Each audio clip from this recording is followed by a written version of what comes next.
Welcome to the Awaken Collective. I am Rick Gregory, and I'm so glad you're here. It's a pleasure to be with you, and a special thank you, as always, to my dear friend Daniel Anderson and Audio Alchemy Productions for the gift that they are to so many. Thanks so much for joining us today. I need to remind you, as always, that you are the extension of your Creator's divine love on this planet. You have never been separated from your Creator. We have never been separated from one another. We are eternal beings. We always have been and always will be. We are connected at the source. This is our first episode with using a Zoom guest. And I just need to let you know that um, the video quality, the pristine video quality from Audio Alchemy Productions is not what it normally is because of using Zoom, and I'm going to use that excuse for why my skin doesn't look as good this morning. I also want to let you know that the thoughts and ideas expressed here in this podcast are my own and those of my guests and do not necessarily reflect the views of Audio Alchemy Productions, their studio, their staff. And we have a very special guest this morning. People say you can't meet people on Facebook and become friends. Not true. Not Um, true. I met this young lady just commenting on some of her posts and she commenting on some of mine and just felt this energy and shared a story with her of what I was going through with one of my children. Um, and she responded back with a note that blew my socks off. And I'm going to save that for a bit. But we have a special guest this morning. Her name is Amanda Moats. You can find her at Amanda Live and Learn is her Facebook page. And what a shining star. And I am so excited to have you here this morning. Grateful that you agreed to be here. And I thought we could start with you just telling us a little bit about your story. You mentioned the other day on our call um, your WWJD days. But I was just wondering about, how did your life evolve and, going from that place as a child to where you are today with all of the wisdom that you have? And I'm going to turn it over to you, my friend. Oh, well, I'm so grateful that I met you and befriended you and that for you having me today. Thank you. Um, so yeah, I grew up in Bowie, Maryland, Crofton, Maryland area, and I attended a church in Annapolis most of my life growing up. That was some of the best days too, going to the WWJD on Wednesdays and everything. And then I moved to New Orleans in 2000, and around 2002 I started having these dreams and they were just not your average dreams. I'd wake up and I just couldn't get them out of my head, and they would give me specific dates and times. Um and then that was about 2002, and then 2003 I just kind of was knowing things about people, and I was rationalizing it as I was reading their body language, or I could pick up subtle signs. I just made every excuse in the book because I wasn't really too familiar with these things. And then it was just like, even at work, I was a waitress and my boss was just like, can you stop telling people what they're going to order before they get a chance to do it? And I didn't even realize, because I'm like, well, that's your special, right? You normally get that. And they're like, no, that we were trying something new. So a lot of times I didn't even realize what I was doing. And then a friend of mine was killed, and it was very traumatic at 19 for me. And so I just remember visualizing him sitting next to me or playing our favorite song and just things of that nature. And then I went to a popular voodoo priestess psychic in New Orleans, and she kind of just told me I was a medium and that she mentioned him and that he was around. And then a big boom on her ceiling, and then after that, I just kind of took flight. I never really had that filter between my brain and my mouth. So whatever comes to my mind normally comes right out my mouth. And that kind of helped, that has gotten me in trouble, but it kind of helped me with this because I was able to see that if I could like just pick up that first intuitive thought or whatever I was getting in my mind, visualizing, I could describe what they look like. I could talk like them, and sometimes I would just zone out or trance out and have these messages. Then I was partying, so it was always like word vomit because I was drinking and doing things you shouldn't be doing, when you're young. But yeah, that's kind of how it took flight. And then I started doing readings for some friends or just practicing, and I met some people. But I always told people, like, I didn't want to come out. I lived a double life for a long time. I was afraid to tell people what I was able to do, even though I could do it really well. And I would just say, don't tell anybody. Don't tell anybody. But my friends did. They would be like, oh, well, my mom wants to know if you could talk to so and so. Or, you know, um, a friend of mine, one time I went over there, two times actually, two different friends had like a whole party with a cheese tray. Like they're like, oh, it's just going to be me and you. And I show up and there's a cheese tray and like all these other people who are like, they want to do a reading too. So, and then I was doing that for a while. And then eventually I just kind of stopped and started keeping it more private until last year. Last February 2023, I kind of got like a little bit of a wake up call, or however you feel, like an urge, like of a purpose. And I was like, you know what, I'm going to come out more and talk about these things, and just also be a support for anybody else like me who may have struggled with these or felt isolated because of them, or just like, I don't want people to know. And I spent a lot of years wondering if I sinned, and dealing with the religion aspect too, because I thought maybe I did something wrong, and that it was like I engaged in something. And, I finally figured out that's not the case. Yeah. And when and that's part of what, and the age 19 just stood out to me. And you may have said that to me before, but that was when I had my first spiritual experience. I was 19. But what connected us in our conversation, for those listening, was that my middle daughter, Allison, has a psychic gift. And, being raised, as Amanda said, being raised in a very traditional Christian environment, we were always taught that you stay away from anything like that, that it was quote unquote evil. And watching my daughter grow up and realizing now in conversation with her that she was dealing with the very same things that Amanda was dealing with, but as a parent, and especially as a religious parent, I was not there for her. I really did not want to even talk about it. And she was having experiences at a very young age, like Amanda did as well. But one story I just shared with Amanda that was recent for her was that she actually, this gift that she has, and I see it as a gift today, was used to save a woman's life. And I shared this with Amanda, but she was driving down the road and got this picture in her head of this girl who was a friend of a friend, not a direct friend of hers. She didn't really know much about her at all, but her picture came up in her mind, and the thought that came in was that this girl was struggling, that she thought she was pregnant, but she was not, that she had actually had an abortion and was suffering because it was not complete, and that she was really sick. And Allison reached out to this other girl that was friends with this friend to ask if she knew how she could get in touch with her. And this friend of Allison says, well, funny you should call. She's sitting here right now in my living room. So Allison said, I'm coming. I'll be right there. And she went over and took this young lady aside into another room to keep things private and said, this is what I heard this morning. You think you're pregnant. And the girl just started crying.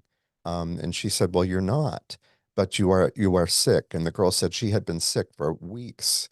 And she said that told her that what she saw was that she had fetal tissue, and she needed to go to her doctor. And to make a long story short, the girl did go to her doctor. This was in Florida, where I'm not even going to go into that. And it was through medicine that this abortion occurred. She had taken the medicine to do that, and the doctor would not do any kind of scan. She wanted like an MRI or ultrasound or something to find out what was going on. And they tested her, said she was pregnant, and did not want to do any further testing. Basically told her, asked her, well, what are you going to do with this child? Like the shame and the guilt of it all. So she was devastated, and ended up finding herself in an emergency room where they had to do an emergency D&C and remove that fetal tissue, and told her had she not come in when she did, she would have gone septic and died. So it is a gift, and you are a gift, my friend, to the world. So I'm sorry to have gone away there but for a minute, but pick up where you left off. No, I love that story because it's really important part about I found in that story is when your daughter had the vision and the download, the intuitive download, she acted on it instinctively, right? So she called her friend right then, and that was the timing. That's that divine timing that people are talking about as well, because the girl will have to be next to her. So, there is a timing to these things if you act on your intuition and things like that. And that's what people tend to confuse with psychic abilities. They'll say, well, it's a supernatural power, or it's magical, or it's only something some people can do and some people can't. But I find that everyone can do it to some degree or some facet, which really depends on them. You have to you have to have a keen self-awareness, and you have to trust your instincts, because how many times do we say, oh, well, I should have gone my first thought, my first Mhm. instinct on that. And then later on in hindsight, like Yeah. I knew it. They just dismiss it, or we rationalize it. And sometimes, we get these intuitive thoughts and we dismiss them as quickly as they come. We Yes. have and we bounce between this part of our logic and rationing where we try to make it make sense to us. And especially if you're channeling other entities or something like that as a medium, you really don't want to add your logic and reasoning to it, because it might not make sense to you. you know you could see a clown on a bike and you're like, well, that makes no sense. But I encourage people to word vomit it, because the relative that they're reaching or their loved one could have had a collection of like porcelain clowns or something of that nature. That's right. That was her favorite. So that's why the word vomit has kind of helped me when I just impulsively blurt it out, Yes. because it doesn't always make sense to me, but I, it's not always.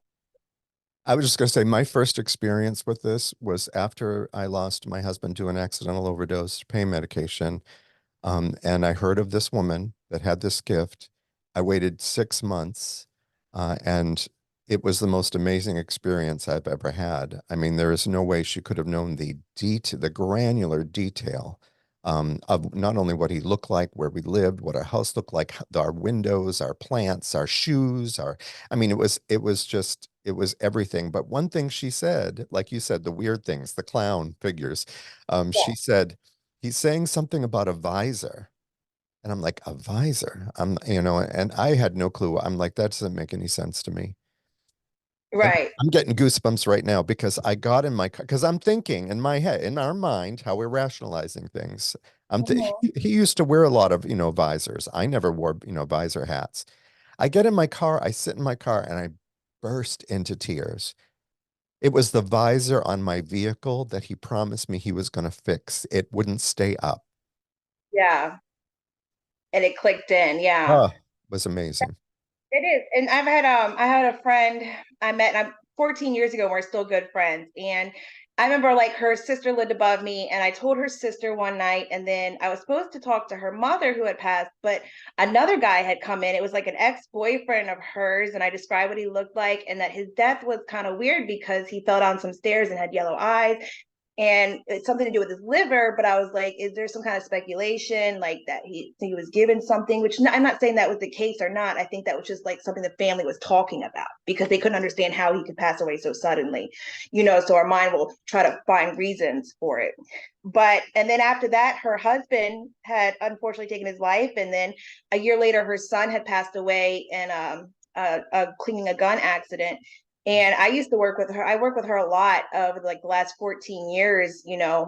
Um, she's been a real big support to me. My mom has been a huge support. When my mom was extremely devoted in the church, and when I came out and told her, she had become, when I could show the evidence, things I could tell her.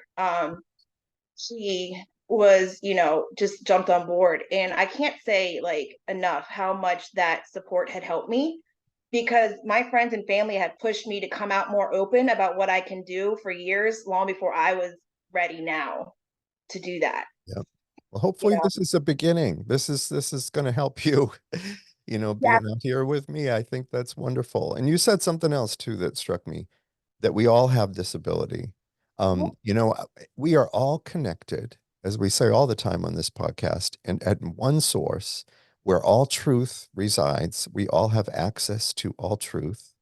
And It's just about, we've collected so much information and our heads are so busy and we miss those intuitive thoughts. And it's Mhm. my hope that we become more sensitive to them. Right. It's the collective, as they would call the collective consciousness. Yep. It's like hive mind, but not hive mentality. It's not a hive mentality like a herd mentality, but a hive mind. It's the same way that Wi-Fi is all around us. It is constantly around us, transferring information, downloading. Well, we work on the same way. We work with frequency, energy waves, current waves. And if you can somehow come to understand that and see that that we work like that, you can that's what they mean by the vibes. When you get a vibe off someone, you're Mhm. reading energy. If you were to trust that, it'll strengthen. Taking a little more notice of it will strengthen it. Just knowing that the intuitive thought, the very first thought that pops in your mind that we easily dismiss, or we say, oh, well, I'm just overthinking it, or it should have gone my first thought. The imaginative mind, our imagination is not what they think. That's our visual aid. So pay attention to the images that pop in your mind and the different levels of consciousness. If you imagine when you're in a conversation, you ever just zone out and get lost in thought, and then you Mhm. come back, sorry, I was lost in thought. Well, that lost in thought is called the daydream mind, when we like daydream and get zoned out. And it can seem like these thoughts and images are just random, but they're not. But pay a little more attention to them, just a little more every day. Start to acknowledge that, and they will get more clarity. You'll be able to just get into that zoned out period where I'll just like look off for a minute and see what just naturally kind of come. And and then sometimes you'll get something like, I don't know what that means, but then later on it might play out Yeah. over time. You might be like, oh, that's what it means. You know Yeah. what I mean? But the visual mind I can't express is so important, and in manifesting too, as well. Like, you want to visualize everything the best you can. So exercise that imagination, because it's limitless. Our possibilities are limitless. The only limits we face are usually the ones we put upon ourselves. Mhm. And think of what we do with our imagination negatively. I mean, the thoughts that we entertain and, spend time dwelling on, and then the emotion that gets tied to them. And then we wonder why we produce those kinds of results in our lives. And so, if we're going to spend so much time, I mean, why not use that time to think positively and Right. allow yourself to feel what it feels like to look at what you desire and bring, and it does, our thoughts create. Right. And we give our thoughts too much power that we can't control them. And we can work towards that. But we wire our brain a certain way with the patterns we fall into. Because everything in our existence, if you notice, runs in cycles: day to night, seasons, animal migration, um, mating, all these things, down to the way we perceive time and Earth's orbital rotation. Everything runs in cycles. So we're a product of our environment in these bodies. So we naturally fall into our own behavioral cycles. And then the brain will get wired this way. So you really have to work at it. Like, if you catch a negative thought, catch it and try to push it out before it spirals into the anxiety and depression thoughts. And just really work on observing the patterns, finding the behavioral patterns and the things that you're doing, and then try to work towards a different one, Mhm. And I or like, think that I've always understood, and in my knower, that what I resist persists. So for me, when those thoughts come in, rather right, than exercising energy to resist the thought, I just smile and laugh at it and right. let Yeah, it go. So it's like popping bubbles. right. Yeah, I always say, process your emotions like clouds. Like, okay, I'm sad, and then let the cloud drift off. Find out why you're sad. Yeah. That's what the inner healing work too, is shadow work. Kind of going in and be like, why do I feel like this? Or if you're triggered by somebody, there's usually something within you're not addressing, or else you wouldn't even be upset about it. So, Absolutely. so whenever you have to look in yourself and say, well, why is this triggering to me? Yep. And that's part of, I mean, gosh, that was part of my journey in getting sober without having done that work and realizing every day, when I'm disturbed, when I find some person, place, or thing unacceptable to me, I need to look at myself. That Right. is so true. I always visualize holding a mirror up to me and everything I say or do. Because a lot of times in life we project. We're normally talking to ourselves about ourselves. Mhm. But that has to do with our nature too, and the way we are as we're like fragments of consciousness. We're all like, and together we embody the universe.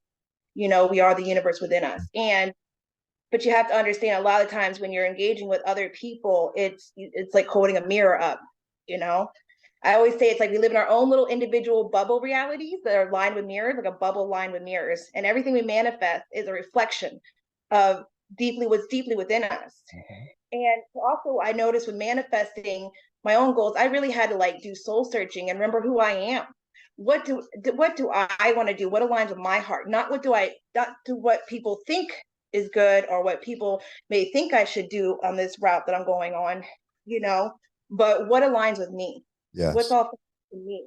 And then you'll find when you align yourself with your true heart, there's many paths to a common destination. So, you just have to figure out the path that suits you and also just pay attention around you because the universe and the creator will always send doors of opportunities. Hmm. And you can't narrow it in on a too much of a step-by-step plan because then you can miss any opportunity that the universe and the creator is presenting to you. And you just never know. That's correct. I always say, if it was 10 years ago, I made a list of everything I wanted in life and worked really hard for it and got it all, I would have missed everything because what I have in my life today probably would not have been on that list.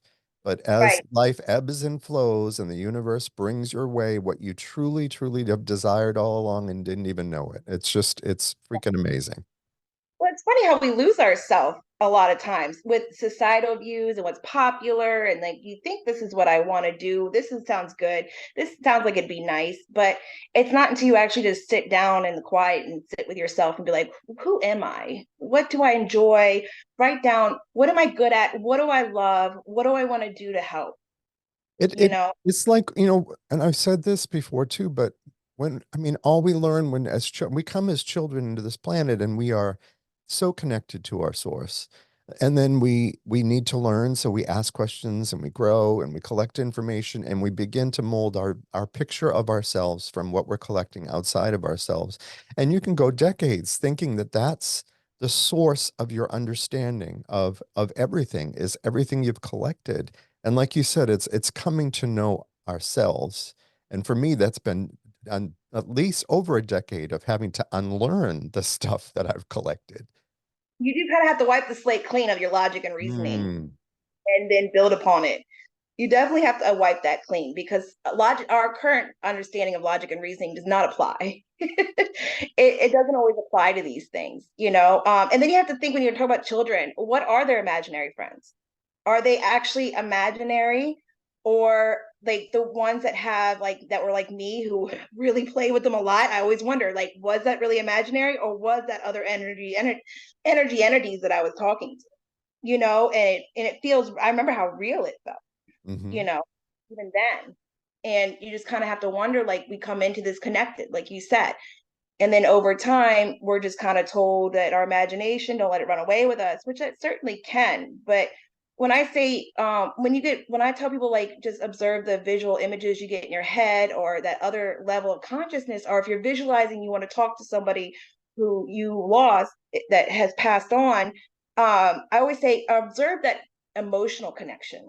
There will be a deep down in your core emotional connection, and you'll feel it and try to trust that, and then the clarity and the ability start to strengthen and get easier. It's really the hardest part I find with people is not like they tend to connect the dots of what they're already doing in their everyday lives, but it's trusting that. Yeah. And doctors, lawyers, and cops, they all trust this intuitive intelligence that we have, this connection to what they're picking up. And you'll often hear a good detective say, I don't believe in coincidences. Hmm. And I've always said that. I don't believe in coincidences. And more than one and two is a pattern. So, Yes, I don't believe in them either, and I don't think the two of us would be here today. That was not a coincidence. I call it synchronicity. yeah, that's it. And I think this will be a good time to talk about that, synchronicity, because, as I said at the beginning of this video podcast, that I felt very connected to Amanda right away and shared a personal story. And if you listen to previous podcast, I think it was podcast number 6, where the subject was on forgiveness. It was about an issue that I was having with the daughter I already mentioned, um, where she's really struggling right now. She's struggling with traumatic memories of her childhood, when I was a very self-absorbed, self-centered alcoholic, dealing with my own stuff, and not seeing her. She's, struggling with that right now, to the point where we've had to separate for a period of time. And it's hard. It's hard. It's hard for that to happen when it's your child, and everything in me wants to fix it. And that comes from a lot of things, growing up in an alcoholic household, codependency, and all kinds of stuff. But, Right. I know today that, we all have our own journey. Sometimes our puzzle pieces don't fit together at that point in time, and we need to allow God, the universe, spirit to do the work that needs to be done. But as I was Right. sharing this with Amanda, telling her about how much my daughter has in common with her and her abilities and her journey, she wrote a note to me, because I really, that I was getting really texts from my daughter that were really not kind, to the point where we just had to stop. And it broke my heart, but like I said, I knew better today, that I know better today, that there's a process in place working here. But I want to read Amanda's note that came back to me, because this just reinforces the truth that our stories, when shared in safe spaces, are vital.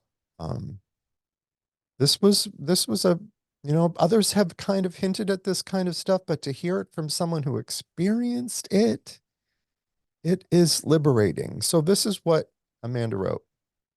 She said, "Give her time. I did the same thing with my own parents and eventually healed, came to understand that even when we become parents doesn't mean we're perfect or don't make mistakes. I'm 10 years recovering from opiate addiction and alcohol, and I am waiting for my 21-year-old son to send me those texts and let me know how I hurt him with my own mistakes. And I will endure and see it through as well. Once I started doing the shadow work and healing my trauma, I actually became a lot closer to my parents, and my upbringing wasn't a picnic.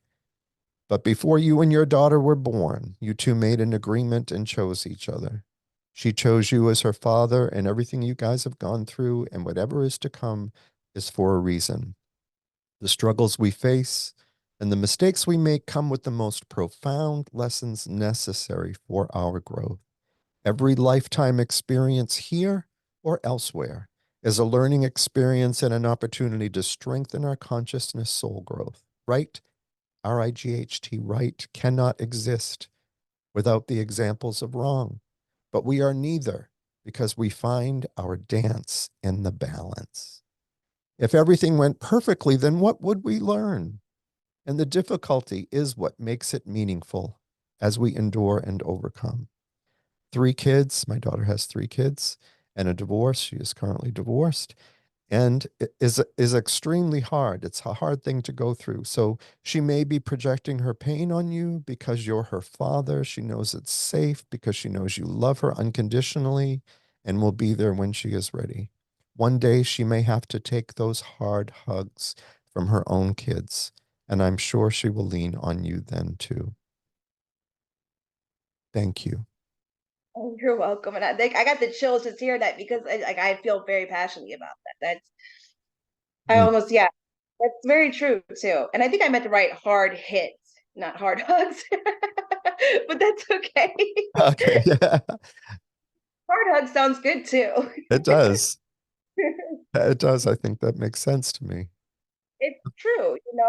I had a very rocky, crazy upbringing too. And, it was difficult. And it was just and I got into drugs and alcohol. And I just remember it was probably in the last few years that I was doing the real shadow work, like taking accountability, turning that mirror on me, and saying, like, what, regardless of what happened, when I turned 18, I was responsible for my choices and what I decided to do. And I can make every excuse in the book, but everybody has a past story. Everybody is going to find something that they struggled with growing up, possibly, or even in their 20s. We're all going to have some kind of story, and that's the whole thing. You don't want to go to that victim mentality. You want to go into being a survivor. Mm. because you have a choice. Am I a victim of my circumstances, or am I a survivor of what I've learned and the strength I've gained and the wisdom I've obtained? Find the lesson, forgive everyone involved, forgive yourself, and release. And understand that without those things, you wouldn't be who you are today, and you should love who you are today. And you offer people things when you go through hardships. Yeah, Mentors and things like that, they don't have the easiest life. That's why they became those way. And they chose those careers. I believe that there's every experience that we have is not just about us. Never just Right. about us. Yeah, I always say I had to break up with myself. Yeah. I had to break up with myself and see the bigger picture. Yes. And that was another reason for me finding courage to do videos, and I'm gonna start making videos. Good. um, Once I just got to learn the technology a little bit, but I'm working on it. I learned radiology, so I learned how to read my CT and MRI scans. I think I can learn this, Yes, you can. but I'm going to do it because I just want to reach out to the people because I care about people. I generally know how precious all life is. All life, from the blade of grass to a mosquito to all life, Mm. is incredibly precious. And everybody, I always talk about the puzzle pieces too, because that's what came to me in my, like, when I was like kind of like just had that incredible hawk of a psychic pool just rocket up my, tush last year, when I was like, I have to do something. I have to do something, like something's up. I was like, something's coming together. And this is before I learned about 5D Earth or anything like that. I'm like, something's coming, something's up, and I joined a paranormal investigating team because I thought that's what it was, but that's not what it was. Yep. But I kept a lot of puzzle piece coming together. And now it's like I do kind of see it, and I see it with the unity everyone's talking about or was talking about. I wish people would talk more about the unity that's taking place. Yes. What we're transitioning, I think, into is the unity. Like it's going to be a little probably rocky, because you're going to have a bad thunderstorm before the rainbow comes out, Yep. you know, and that kind of happens. You got to wash things clean. But I just see the unity, and I see people all around the world talking about awakening awareness. I see gurus in India. I see, people talking in shaman monks. I see like everyone coming on board and coming online. Headmaster shaman monks who don't normally go on the internet are coming out talking about the importance of conscious awareness, and they know about this. They call it different things, different names for different things, of Yep. course, but there is a shift, there is something happening, it's a transition, you know what I mean? And I think, like, if everybody realized how incredibly important they are, that they are their own individual puzzle piece in this. And it could be a beautiful scenic picture of a river in the woods, and we're all individual puzzle pieces. And maybe some of us are sky pieces, we're similar because we're like sky pieces, or we're similar as we're tree pieces, or we're similar as we're in ground pieces or river pieces. But each of us are unique in at least our shape in the place we go, the place we have. And we can't complete the picture to all of us come together. Yes. What's And been, go yeah, ahead. every own brilliance. Every puzzle piece, they have their own brilliance. They have their own part to this. That we need every one of us to come together to complete the picture. How frustrating is it if you are a puzzle? I don't do puzzles, but I have in the past. When you've got, especially when you have little kids who lose pieces, but when you've got the entire puzzle almost done, but you are missing a piece, how does Yeah, that feel? It's like we are all coming together. I couldn't agree more. And it amazes me. I mean, some of the guests that I have lined up for this podcast are pastors of churches that are waking up. yeah, I follow several of them, and their messages are just, oh my goodness, it's like a river. Talk about a river of life. It is everything I always believed was true. yeah. And we are waking up, and that's my heart to love this world awake. Absolutely. And I've had a moment too. I joined a Facebook group that was Christian psychics and empaths. Hmm. And was healing for me. I was like, wow, like they're really like coming into like, and it was run by a pastor, and she's a lovely lady. And it just really hit home for me because I was like, okay, so even like the Christian community that I grew up with, everyone's coming together on this. They're starting to see there's more. There's more. And that's the thing, it's growth. We Yes. have to continue to grow and change and evolve. And it's just come to a head at this point, I feel like, Yeah. where we're shifting this. But I really think that the whole point of us is to get our stuff together, to get our, crap together so we could do it for the kids, the future generations. They're going to come into this world with a higher consciousness. They're going to be born with these things that are going to be more acclimated to the environment as the energy shifts in the environment, as Gaia herself is ascending. So, and she's a living force too. She's made the same thing we are. Hmm. You know, So, I've said on this so many times, those words, thy kingdom come, thy will be done on earth, that so many are waiting for an answer to come from the sky and just fix everything when the answer has been in us all along all along. Yeah, and is that's it. rising up. It's rising up, my friend. Right.